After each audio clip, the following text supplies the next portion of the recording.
3월 16일 뇌푸른 수요 예배를 하나님 앞에 올려 드리겠습니다.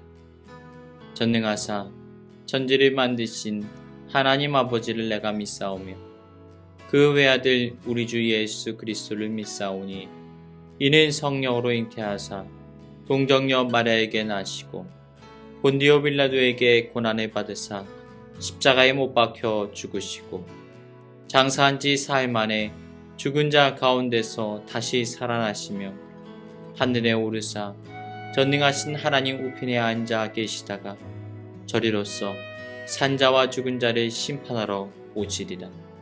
성령을 믿사오며 거룩한 공예와 성도가 서로 교통하는 것과 죄를 사하여 주시는 것과 몸이 다시 사는 것과 영원히 사는 것을 믿사옵나이다. 아멘.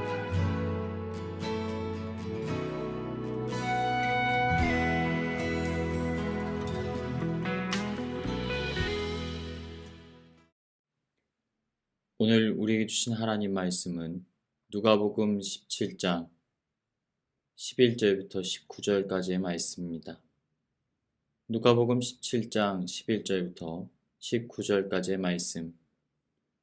예수께서 예루살렘으로 가실 때 사마리아와 갈릴리 사이로 지나가시다가 한 마을에 들어가시니 나병 환자 10명이 예수를 만나 멀리 서서 소리를 높여 이르되 예수 선생님이여 우리를 불쌍히 여기소서 하거늘 보시고 이르시되 가서 제사장들에게 너희 몸을 보이라 하셨더니 그들이 가다가 깨끗함을 받은지라. 그 중에 한 사람이 자기가 나은 것을 보고 큰 소리로 하나님께 영광을 돌리며 돌아와 예수의 발 아래 엎드려 감사하니 그는 사마리아 사람이라. 예수께서 대답하여 이르시되 10사람이 다 깨끗함을 받지 아니하였느냐? 그 9은 어디 있느냐? 이 이방인 외에는 하나님께 영광을 돌리러 돌아온 자가 없느냐 하시고 그에게 이르시되 일어나 가라. 내 믿음이 너를 구원하였느니라 하시더라. 아멘. 오늘 본문 말씀은 예수님께서 공생의 기간 베푸셨던 기적의 사건 중에 하나를 담고 있습니다. 10명의 나병 환자들이 예수님을 만납니다. 그리고 그들의 질병이 치료함을 받는 놀라운 기적의 역사가 일어나게 됩니다. 당시 문둥병은 불치의 전염병이었습니다.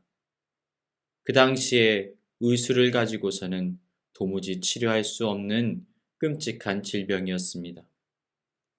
전염성도 강했기 때문에 한번 병에 걸린 사람은 사회와 격리된 채 살아가야만 했습니다. 사랑하는 사람들과 함께 살아갈 수 없는 비참한 인생을 살아가야 했던 것입니다.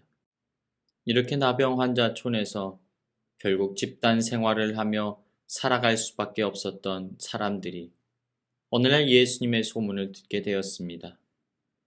그 많은 무리들 중에서 몇몇의 사람들이 예수님의 소식에 반응합니다.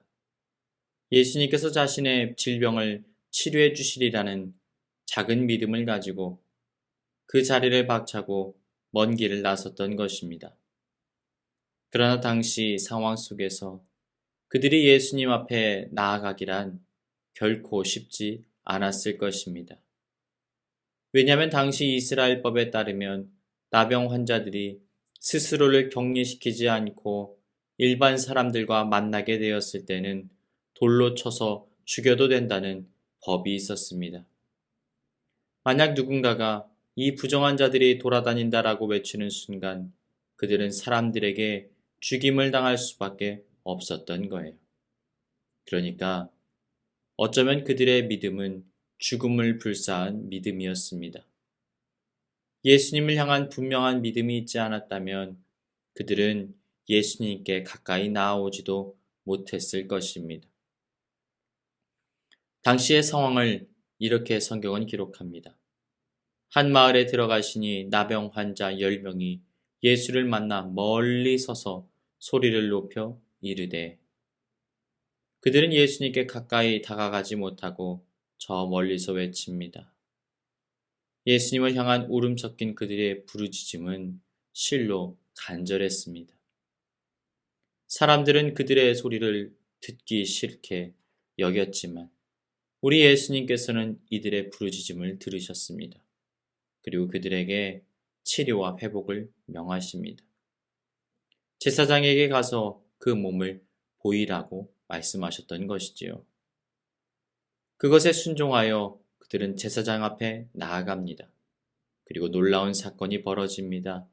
평생토록 고통스러워하던 나병이 치유받는 놀라운 기적을 경험하게 되었던 것입니다.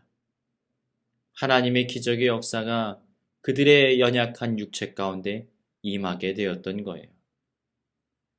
그런데 오늘 본문에서 치료의 사건보다도 더 중요하게 다루고 있는 것이 따로 있습니다.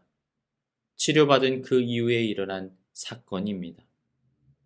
놀라운 기적을 체험하고 고침을 받았던 10명 중에서 단 한 사람만이 예수님 앞에 나와 그 발 앞에 엎드려 경배를 하고 감사의 고백을 올려드렸던 것입니다. 15절부터 16절.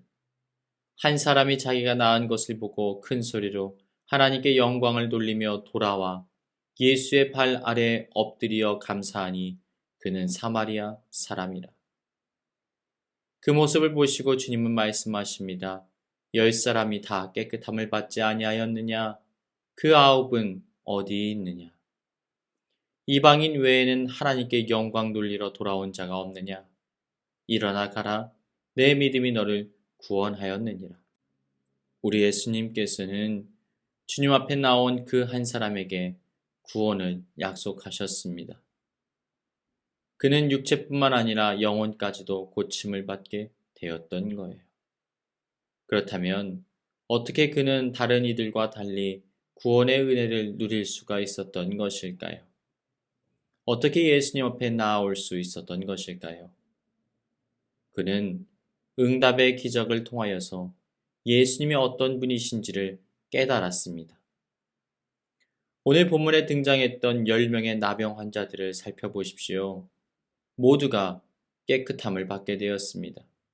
그런데 그 중에 9은 각자의 길로 흩어집니다. 그리고 한 사람만이 주님 앞에 찾아와 고백합니다. 하나님께 영광 돌리며 돌아와 예수의 발 앞에 엎드려 감사하였다. 놀라운 치료를 받고 회복의 은혜를 맛보았는데 9명의 사람들은 왜 주님 앞에 나오지 못했던 것일까요? 그들은 단순히 예수님을 육체적인 질병을 치료해주는 그런 인물로 보았습니다. 그런데 이 한 명의 사마리아인은 이 질병의 치유와 회복의 역사를 통하여서 예수님이 어떠한 분이신지를 깨닫게 되었습니다. 병고침의 사건을 통하여서 그는 영적인 눈이 열리게 되었던 것입니다. 바로 예수님께서 자신을 치료한 예수님께서 메시아 되심을 비로소 깨닫게 되었던 거예요. 어떤 이들은 교회에 나오고 신앙생활하는 이유가 단순합니다. 자신의 문제를 해결하고 유익을 얻기 위함입니다. 교회를 나가면 이득이 있기 때문에 신앙생활을 하는 것입니다. 종교생활을 하고 있는 것이지요. 그러다 보니까 자신의 필요가 채워지고 자신이 원하는 것들을 모두 얻게 되었을 때에는 이제는 교회 생활하는 것을 등한시합니다. 적당하게 적절히 신앙생활을 하게 되어지는 것이지요. 물론 우리 그리스도인들도 응답의 은혜를 기대하고 간구해야 됩니다. 그런데 우리의 신앙은 여기에서 멈춰서는 안 됩니다. 놀라운 응답을 겪고 난 이후에 우리는 반드시 그 사건을 통하여 나의 모든 문제를 해결하신 이가 누구이신지를 바르게 깨달아야 합니다. 문제를 해결받는 은혜의 사건을 통하여서 하나님을 만날 수 있어야 한다는 거예요. 우리의 인생의 주인 되신 하나님, 위대하신 하나님, 우리를 고치시고 싸매시는 하나님, 우리에게 모든 필요를 채워주시는 하나님, 그 하나님을 우리는 온전히 만날 수 있어야 한다는 거예요. 성경은 기적을 가리켜서 이적과 표적이라고 말합니다. 이것이 무엇을 의미합니까? 기적은 단순히 문제를 해결하는 용도가 아니라 기적을 베푸시는 존재가 과연 누구이신지에 관하여서 우리에게 확실하게 보여주는 통로라는 것입니다. 그래서 우리는 우리의 삶에 일어나는 기적의 사건들을 통하여서 우리 하나님께서 어떠한 분이신지를 바르게 깨달을 수 있어야 합니다. 사랑하는 여러분, 문제 해결을 받고 난 이후에 우리가 여전히 믿음과 신앙을 지키기 위해서는 무엇이 필요할까요? 예수님께서 어떠한 분이신지를 깨달을 수 있어야 합니다. 문제를 해결받는 그 사건을 통하여서 우리의 기도에 응답하시고 우리의 삶을 돌보시는 그 하나님을 체험할 수 있어야 한다는 거예요. 사랑하는 여러분, 주님께서 위대한 하나님이심을 깨달으십시오. 우리를 죄와 사망과 저주로부터 건지시고 우리에게 은혜를 베푸시는 하나님이심을 믿으십시오. 그리함으로 문제 가운데서 기적의 응답을 받은 이후 주님을 더욱더 깊이 만나는 복된 삶을 살아가시길 주님의 이름으로 축복합니다. 이제 우리는 기적의 은혜를 경험하고 난 이후에 어떠한 삶을 살아가야 할까요? 마음을 다한 진정한 예배를 주님 앞에 올려드릴 수 있어야 합니다. 오늘 영적으로 육적으로 치유함을 받았던 한 명의 문둥병자를 주목하여 살펴보십시오. 그가 어떻게 행동합니까? 큰 소리로 하나님께 영광을 돌리며 돌아와 예수의 발 아래에 엎드려 감사했다라고 말합니다. 그는 주님 앞에 돌아옵니다. 그리고 무릎을 꿇습니다. 무슨 행동을 하고 있는 것일까요? 메시아이신 예수 그리스도 앞에 경배와 찬양을 올려 드리고 있는 것입니다. 사랑하는 여러분, 예배는 과연 무엇일까요? 하나님 앞에 무릎을 꿇는 것입니다. 그 위대하신 하나님, 전능하신 하나님, 우리의 생명의 주권자 되시는 하나님, 우리의 모든 필요를 채우시는 하나님, 우리에게 생명을 허락하신 하나님, 우리의 삶을 영위하도록 도와주신 그 하나님 앞에 우리 자신을 철저히 낮추고 하나님만을 높이는 것입니다. 우리의 연약함을 인정하고 인간적인 생각을 내려놓고 오직 주님만을 높이고 온전히 주님께서 나의 삶을 다스리도록 내 안에 그분을 모셔드리는 것을 예배라고 말하는 것입니다. 이러한 참된 예배자들 가운데 주님은 기적과 은혜를 베풀어 주십니다. 사랑하는 여러분, 우리 그리스도인들에게 있어서 중요한 삶의 자리가 있다면 그것은 바로 예배입니다. 우리는 예배를 통하여서 기적의 주체자이신 하나님의 임재를 경험할 수 있어야 합니다. 말씀을 통하여서, 찬양을 통하여서, 기도를 통하여서 우리는 기적의 주님을 맛보게 됩니다. 그분 앞에 나와 예배를 드릴 때 우리는 그 풍성한 은혜의 기름 부으심을 체험할 수 있게 되어지는 것입니다. 사랑하는 여러분, 우리는 예배를 통하여서 주님 앞에 나아갈 수 있습니다. 예배를 통하여서 주님을 체험할 수 있습니다. 주님은 예배 가운데 우리를 만나 주십니다. 사랑하는 여러분, 하나님께서 베풀어 주시는 놀라운 은혜, 감당할 수 없는 한량없는 은혜에 누리기를 원하십니까? 그렇다면 여러분의 삶의 자리에 예배를 회복하십시오. 예배를 간절히 사모하십시오. 그 예배의 현장 가운데 임재하실 주님을 전심으로 사모하십시오. 그리함으로 기적의 은혜를 누리는 복된 삶 살아가시길 주님의 이름으로 축복합니다. 그리고 마지막으로 하나님께서 베풀어 주신 은혜를 기억하며 감사의 고백을 올려드리는 삶을 살아가야 합니다. 16절 말씀, 예수의 발 앞에 엎드려 감사하니. 그러니까 그는 하나님 앞에 감사의 고백을 올려드립니다. 나머지 9명의 사람들은 각자의 상황 속에서 다른 이들에게 감사를 표하고 다른 이들에게 시선을 집중했지만 그는 주님 앞에 나아가 감사의 고백을 올려드렸던 거예요. 사람들이 은혜 받는 모습에 관하여서 어떤 이는 이렇게 나누어서 설명합니다. 첫 번째로 비루한 사람이 있다라는 거예요. 은혜를 받았는데도 도리어 은혜를 원수로 갚는 사람들이 있습니다. 두 번째는 평범한 사람들이 있습니다. 은혜를 받을 때에는 감사하지만 금세 그 은혜의 역사를 잃어버린다라는 것입니다. 마지막 세 번째로 고상한 사람이 있습니다. 이 사람은 은혜를 받고 그 은혜를 기억하고 감사할 줄 아는 사람입니다. 우리는 어떤 부류의 사람인가요? 하나님께서 역사하셔서 우리의 삶에 기적의 은혜가 베풀어지고 난 이후에 우리는 어떠한 모습으로 반응하고 있습니까? 기적의 은혜를 경험하고 난 이후에 영적인 눈이 가리워져서 금세 이렇게 고백하지는 않습니까? 알고 보니 별거 아니었어요. 우연히 해결된 거예요. 내 노력이 결실을 맺은 거예요. 이러한 식으로 하나님께서 베푸신 기적의 은혜를 아무것도 아닌 것처럼 바꾸어 버리는 삶을 살아가지는 않습니까?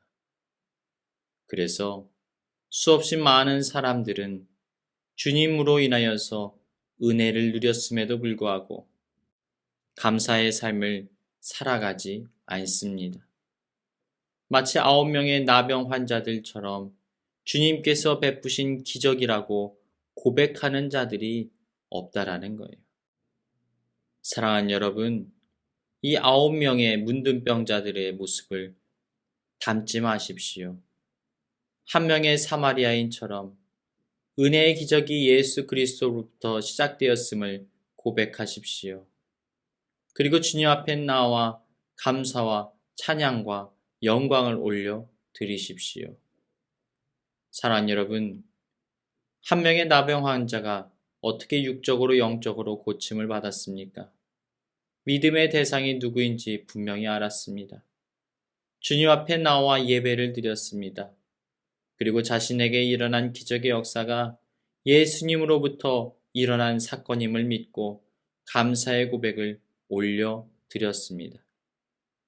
이 한 명의 나병 환자의 신앙의 모습을 본받아 여러분의 삶의 자리에 날마다 기적의 은혜를 베푸시는 그 하나님 앞에 감사의 고백을 올려드리고 하나님 앞에 예배드리는 복된 삶을 살아가시길 주님의 이름으로 축원합니다.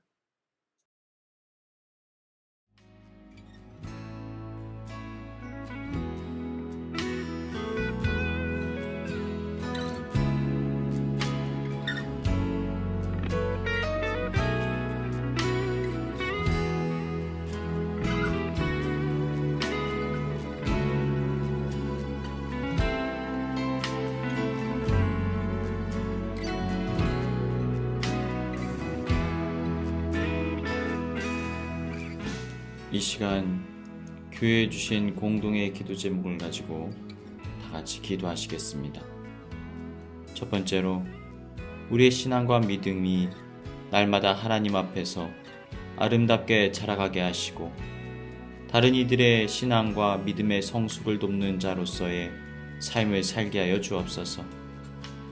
우리들의 푸른 교회 가운데 사사로운 마음과 삶까지도 나눌 수 있는 친밀한 동역의 관계, 귀한 친구의 관계가 아름답게 세워지게 하여 주옵소서. 전쟁으로 고통당하는 우크라이나에 주님의 위로와 평화가 임하게 하여 주시옵소서. 이 시간 다 같이 기도하시겠습니다.